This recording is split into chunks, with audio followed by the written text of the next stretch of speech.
What's up, guys, and welcome back to my reading journey. Hope we're all doing absolutely fine, and today, as usual, we're gonna continue the book by Cicero on the ideal orator. It's gonna be the 76th part of the first book, so let's get started.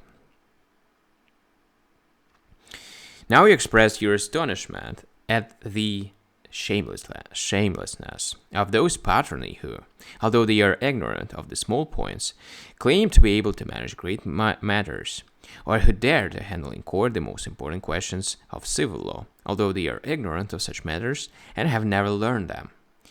Their practice, however, admits of a simple and obvious defense. For in the first place, we need not be surprised if someone who does not know the wording of the ceremony of a marriage by purchase can still plead the case of a woman who has been married in that way.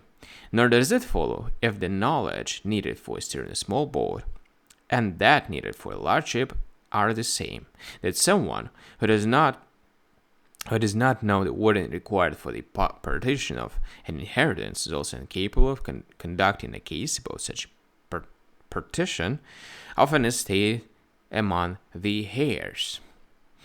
Okay. In the second place, as for those very important cases you cited, which come before the Council of 100 and hinge of the law, was there really any of these that could not have been pleaded with great distinction by an eloquent man who lacked expertise in the law? Indeed, in all of those cases, there was complete disagreement among the leading experts about the legal issues, as in the celebrated case of Manius Curius, which you recently conducted, and in the dispute in which Gaius Hostilius Mancinus was involved, and also in the case of the boy who had been born and to a second wife without the first wife having been given a notice of divorce. So my question is, what help could knowledge of the law offer the orator in these cases when the jurisconsult who was going to win the day was the one who was sustained not by his own professional skill, but by another's, that is, not by a knowledge of the law, but by eloquence? Indeed, I have often heard a story about a farmer who approached Publius Crassus to ask his advice on the point of law. This happened when Crassus was standing for the aedileship and was escorted on his campaign by Servius Galba, who was older than he was, and had already held the consulship, a marriage having been arranged between his son Gaius and Crassus' daughter. When the farmer had taken Crassus aside and had put his case before him, he was given a response that was correct rather than suited to his interest. Galba, noticing that the man was dejected, called out him by name and asked him what case he had put to Crassus. When he had heard him out and saw that the man was distressed, he said, "I see that Crassus was agitated and preoccupied when he gave you this answer."